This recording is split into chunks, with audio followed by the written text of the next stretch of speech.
Hello and welcome back to my channel. সমস্ত বন্ধুদের good morning জানিয়ে নতুন আরেকটি ব্লগে সকলকে স্বাগত জানাই আমার পরিবারে। আশা করছি তোমরা সকলে খুব ভালো আছো আর সুস্থ আছো, আর আমিও খুব ভালো আছি। ভালো ছিলাম না, কিন্তু এখন ভালো আছি।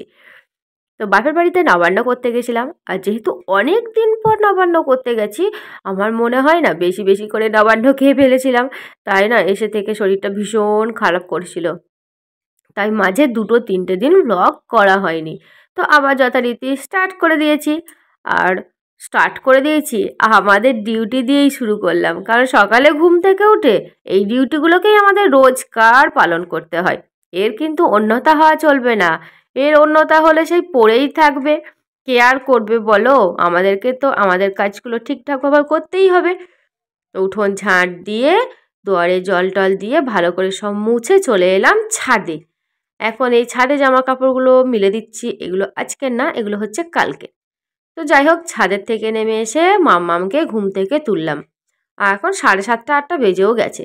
মাম্মাকে ঘুম থেকে তুলে ওর চুলটা কালকে শ্যাম্পু করা হয়েছিল, আজকে একটুখানি চুলে তেল টেল দিয়ে চুলটাকে ভালো করে বেঁধে ওকে ব্রাশ হাতে ধরিয়ে দিয়ে এলাম। ও ব্রাশ করুক, এর ফাঁকে আমি বিছানাটা গুছিয়ে নিচ্ছি। এখনকার দিনে বিছানা পড়ে থাকা মানেই নিজেরও বিরক্ত লাগা, কারণ বিছানা পুরো ব্ল্যাঙ্কেটে ভর্তি, কাঁথাতে ভর্তি। যতক্ষণ না গুছিয়ে রাখবে ততক্ষণ মনে হবে ঘরটা পুরো অগোছালো হয়ে আছে। বিছানা একদম ঠিকঠাক করে দিয়েছি, দেখতেও খুব সুন্দর লাগছে এবার। তো এখন মা বেটিতে চা নিয়ে বসে গেছি। ব্রাশ ট্রাশ মামামেরও করা হয়ে গেছে, ওকে একটু ক্রিম টিম মাখিয়ে দিলাম। এখন মা বেটিতে বসে বেশ রৌদ্রের মধ্যে চা খেতে ভীষণ ভালো লাগে এখনকার দিনে। তো চাটা খেয়ে আমি চলে এলাম এদিকে। ঘরটা তো মুছতে বাকি আছে। আজকে সিঁড়িটা আর মুছলাম না, আজকে সিঁড়িটা ঝাঁট দিয়ে দিয়েছি। কারণ কালকে সিঁড়ি মুছেছিলাম, আর এখন সেভাবে ধুলো টুলো কিছু নেই। ওইদিকে জমিতে চাষ টাসও হয়ে গেছে, আলু বসানোও হয়ে গেছে। আর কিছুদিন আগে নিম্নচাপ গেছে, পুরো মানে মাঠের মাটি যেন মনে হচ্ছে ভিজেই হয়ে আছে, এখনো পর্যন্ত শুকায়নি ঠিকঠাক করে, এত বৃষ্টি হয়েছে। তো ধুলো এখন আর সেইভাবে নেই, তাই রোজ সিঁড়ি মোছারও দরকার হয় না।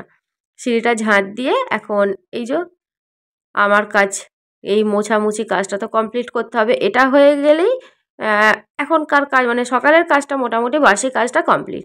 এটা হয়ে গেলেই আমি চলে যাব স্নান করতে। ওইদিকে ওর বাপি গেছে বাজার করতে, হাটে গেছে।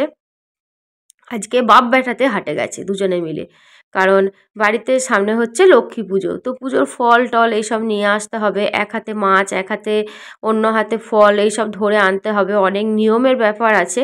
তাই ছেলেটাকে সাথে করে নিয়ে গেছে। তো ওরা আসুক, তারপর তো আবার রান্না বান্না ব্যাপার, কারণ ওরা না এলে তো কী রান্না আমি বুঝতে পারছি না। মাছও হাটে আছে। তো স্নান টান করে আগে পুজো টুজো করে নিয়ে আশা করছি এরই মধ্যে ওর বাপিরা এসেও পড়বে।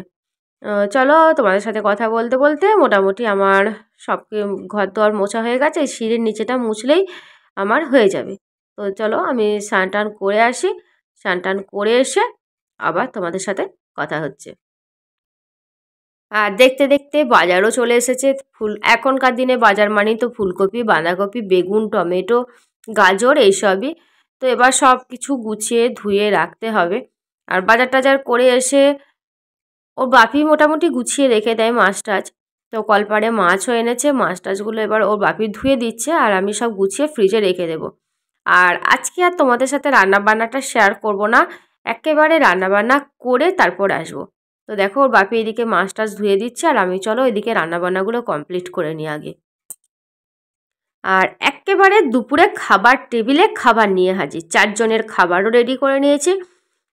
বেলা অনেকটা হয়ে গেছে, প্রায় 2টো বেজে গেছে। তো ছেলে মেয়েকে আগে খেতে দিয়ে দিয়েছি, এরপর আমরাও খেতে বসে পড়বো। আমাদেরও দেখো খাবার রেডি হয়ে গেছে। আর আজকে সবথেকে প্রিয় জিনিস আমার রান্না হয়েছে, আর সেটা হচ্ছে গুগলি। গুগলি না আমার ভীষণ পছন্দের। এটা হচ্ছে মাছ পোস্ত, রুই মাছ এনেছিল তো রুই মাছ পোস্ত করেছি। আর গুগলি না আমার ভীষণ প্রিয়। অনেকে হয়তো গুগলি খেতে চায় না, কিন্তু আমার খুব ভালো লাগে। আজকে আলু দিয়ে গুগলির ঝাল করেছি অনেক দিন পর। আর এদিকে করেছি মাছের তেল ভাজা। অনেকে খেতে চায় না, কিন্তু গুগলি না ভীষণ উপকারী একটা খাবার, খেতে পারলে খুবই ভালো। চলো আবার খাওয়া দাওয়া কমপ্লিট করে নিই। দুপুরে খাওয়া দাওয়া সেরে এখন চলে এসেছি ছাদে। এখন এই ঠান্ডার সময় খাবার না খেলে চলবে, কিন্তু যে জিনিসটা খেতেই হবে সেটা হলো এই সূর্যি মামার একটুখানি রোদ্দুর। রোদ্দুর না উঠলে হাত পা একদম কনকন করে যাচ্ছে। এই খাওয়া দাওয়ার পরে এই যে গায়ে রোদ্দুরটা লাগছে, কি যে ভালো লাগছে, মনে হচ্ছে টানা একটা ঘুম দিয়ে দিই। আবার ঘুম দিলে কি বলতো, বিকালে যখন ঘুম থেকে উঠবো না, ঠান্ডায় একদম কনকনিয়ে যাবে। তাই শীতের সময় ঘুমটা একটুখানি না, মানে ঘুমোনোই ভালো। দুপুরের দিকে খাওয়া দাওয়ার পর একটুখানি রোদ্দুরে বসো, ঠিক আছে।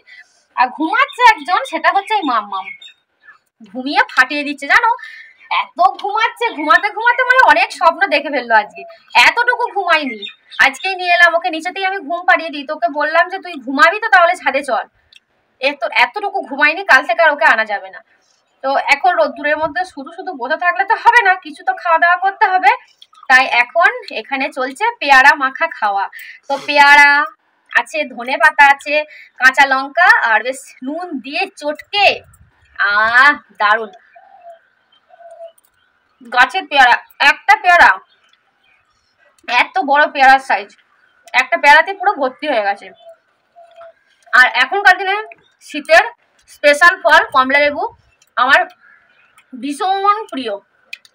তো সেই সব খাওয়া দাওয়া চলছে, আর এখন রোদ্দুরের মধ্যে বসে থাকা চলছে। ওই যে ওর বাপিও আছে, ছেলে মেয়ে, মানে সব পরিবারে আমরা ছাদে হাজির। কিছুক্ষণ বসবো, মানে যতক্ষণ রোদ্দুর থাকবো ততক্ষণ বসবো। আর রাত্রের দিকে একটুখানি বেশ স্পেশাল খাবার বানানোর ব্যবস্থা চলছে। তো দেখা যাক কি বানানো এখন হবে। চলো এখন বসে বসে একটুখানি রোদ খাই, একটু গল্প করি, আবার তোমাদের সাথে সন্ধ্যের সময় দেখা হবে। চলো। একেবারে আবার সন্ধ্যাবেলায় হাজির আমার স্পেশাল খাবার নিয়ে। শুধু আমার না, বাড়ির সবার প্রিয় এই সরু চাকলি বড়া। আমার পতিদেবেরও ভীষণ প্রিয় আর ছেলেরও ভীষণ প্রিয়, কিন্তু আমার মাম্মা একদম পছন্দ করে না আবার এই সব খাবার। আর এটা হচ্ছে খেজুর গুড়। তোর সরু চাকলি পিঠার সাথে খেজুর গুড় না হলে কোনো জিনিস একটা বাদ থেকে যাবে। তো মোটামুটি আমার অনেকটা হয়ে এসছে, 1 ঘন্টা পুরো দাঁড়িয়ে আছি, কোমর যেন কটকট করছে, আর দাঁড়িয়ে থাকতে পারছি না। কিন্তু সবাই যেহেতু খেতে ভালোবাসে, একটু তো কষ্ট করতেই হবে, আর তা না হলে গ্যাসটাকে নিচে নামিয়ে বসে বসে করতে হবে। আর সরু চাকলি পিঠার সাথে কিছু পাটিসাপটাও করব। অনেক দিন পাটিসাপটা খাওয়া হয় না। আর নবান্নের সময় বাড়ি এসছি, মা দিয়েছে অনেকটা ক্ষীর, তো সেই ক্ষীর দিয়ে আজকে পাটিসাপটা বানানো হবে। অসম্ভব সুন্দর খেতে হয়েছিল, কি বলবো তোমাদেরকে। ও এখনও সেই স্বাদ যেন মুখে লেগে আছে। তো অনেক আমি বানিয়ে ফেলেছি, এখন এটাই লাস্ট।